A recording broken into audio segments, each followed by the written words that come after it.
क्यों तेरा इंतजार।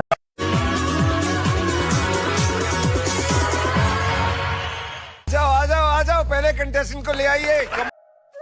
नमस्ते सर। नमस्ते मैम। आपका बहुत बहुत स्वागत है सारेगामापा। मैं उत्तर प्रदेश के उन्नाव जिला से बिलोंग करता हूँ सर। आप क्या करते हैं? मेरा मेरे पापा बचपन से ही नहीं है सर। जब मैं 8 साल का हुआ और मेरी मम्मी भी गुजर गई सर। और सर मैं बचपन से ही एक दुकान पर चाय का काम करता था। और सर मैं घूम घूम कर चाय बेचता था। एक दिन हुआ क्या, मेरी दुकान पर 2 कस्टमर आ गए। और सर जब मेरी दुकान पर 2 कस्टमर आ गए तो मैंने एक व्यक्ति को एक गिलास में चाय दे दिया। तो सर दूसरे को दे ही रहा था, एक मिस्टेक की वजह से उसकी चाय उसके पैंट पर गिर गई और उसने मेरे को थप्पड़ मारा। और सर मेरे को थप्पड़ मारा और बहुत कुछ कहा। और सर मेरी सारी चाय वो मेरे सिर के ऊपर से डाल दिया। और सर मेरी सारी चाय बहा दी और मुझे थप्पड़ भी मारा और मुझे वहाँ से निकाल दिया। और सर मैं रोते रोते सोचता ही जा रहा था कि मैं मालिक को क्या बताऊंगा। और सर मैंने मालिक को डरते डरते समझाया और बताया, लेकिन मालिक ने नहीं माना और मुझे चोर समझकर निकाल दिया। और सर मैं रोते रोते जा रहा था और सोच रहा था और एक जगह पर रोते रोते बैठ गया और सोच रहा था। तभी वहाँ पर एक व्यक्ति आया और बोला, बेटा तुम रो क्यों रहे हो। तो मैंने उसको अपनी सारी कहानी बताई और मुझे कुछ पैसे दिया, लेकिन मैं ले नहीं रहा था। उन्होंने ज़बरदस्ती मुझे दिया और कहा, बेटा ये पैसे लो और अपनी दुकान खुद की खोलो और उस पर जुटाकर मेहनत करो। तो मैंने उस पैसे ले लिया और मैंने उनसे कहा धन्यवाद। और मैं उन पैसों से मैंने खुद की दुकान खोला, बहुत मेहनत लगन से किया। और एक दिन हुआ क्या, अचानक मुझे याद आया कि मैंने ऑडिशन देने जाना था।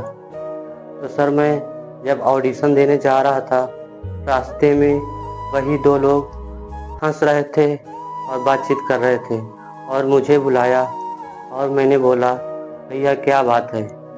और उन्होंने कहा, मेरे पैर के जूते साफ कर दो।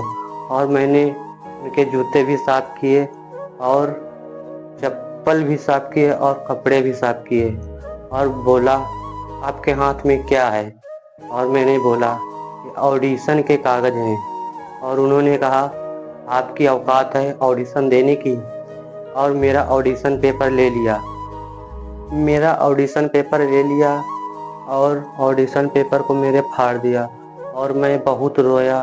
और सर मैं ये सोच रहा था, मेरी माँ भी नहीं है और मेरे पीछे कोई बीच ग्राउंड भी नहीं है जो मेरी बात को सुने, क्योंकि मैं गरीब हूँ। और सर मैं रोते रोते चला आया। और सर जब मैं रोते रोते चला तो मुझे समझ में आया कि मैं सुसाइड करूँगा। और सर मैं एक ऊंचाई पर गया और मैं ये सोच रहा था, मेरी ज़िंदगी तो ख़त्म हो चुकी है, क्योंकि मेरा ऑडिशन पेपर फाड़ दिया है। सर मैं यही बात सोचकर मैं एक ऊंचाई पर गया और सुसाइड करने के लिए। तभी वहाँ से एक व्यक्ति आया और मुझे पकड़ा और बोला, आप मेहनत करो और आप सेलेक्ट ज़रूर हो जाओगे इंडियन आइडल में। तो उसकी बात मेरे दिल को छू गई और मैं चला आया। और उसने कहा कि आप जब मेहनत करोगे तो इंडियन आइडल की तरफ से ऑडिशन के लिए आपको बुलाया जाएगा। और मैंने अपनी मेहनत जारी रखा और एक दिन कॉल आ गया इंडियन आइडल से और मुझे बुला लिया गया। और जब मैं ऑडिशन दिया तो मैं सेलेक्ट हो गया और मैं एक बहुत बड़ा आदमी बन गया। और जब मैं अपने गांव गया तो वहाँ पर जब मैं अपने गांव गया, मेरे पास गाड़ी थी, पैसे थे। जब मैं अपनी गाड़ी से अपने घर गया तभी वहाँ वही 2 व्यक्ति मेरे घर आए और कहा, मैं उनके साथ, राजेश भाई फेमस हो चुका है, मैं उनके साथ वीडियो बनाऊंगा और मैं भी फेमस हो जाऊंगा। जब वो मेरे घर आए मैंने उनसे कहा, मैं वही व्यक्ति हूँ जो आपके पैंट पर चाय गिर गई थी। और मैं वही व्यक्ति हूँ जब मैं ऑडिशन देने जा रहा था आपने मेरा पेपर फाड़ दिया था। मैं वही व्यक्ति हूँ जब मुझे थप्पड़ आपने मारा था। ये बात सुनकर वे लोग चले गए। तो सर मैं ऑडिशन देकर मैं बहुत बड़ा आदमी बन गया और चले गए। तो सर मैंने बहुत मेहनत लगन से मैंने मेहनत किया था। और सर मैं वो लोग चले गए और मैं जैसे बहुत बड़ा अमीर आदमी बन गया और चले गए। मैंने अपनी मेहनत बहुत किया है, तब मैंने इंडियन आइडल में सिलेक्ट हुआ हूँ। तो मैं आज गाना सुनाऊंगा सर इंडियन आइडल में। मैंने बहुत मेहनत करी है सर। मैं आपको पहले गाना सुनाऊंगा तब मुझे सिलेक्ट करना। मैं सर पहले आपको गाना सुनाने जा रहा हूँ। अगर मेरी कोई गलती हो मुझे क्षमा करना। सुर लेके आप शुरू करो। चलो ठीक है, शुरू करो, सुर दो। मेरी किस्मत में तू नहीं शायद, क्या बात है। क्यों तेरा इंतजार करता हूँ।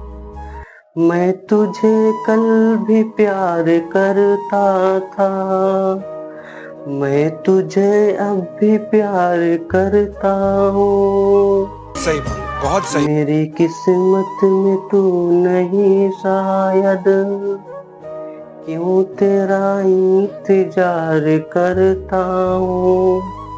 मैं तुझे कल भी प्यार करता था, मैं तुझे अब भी प्यार करता हूँ।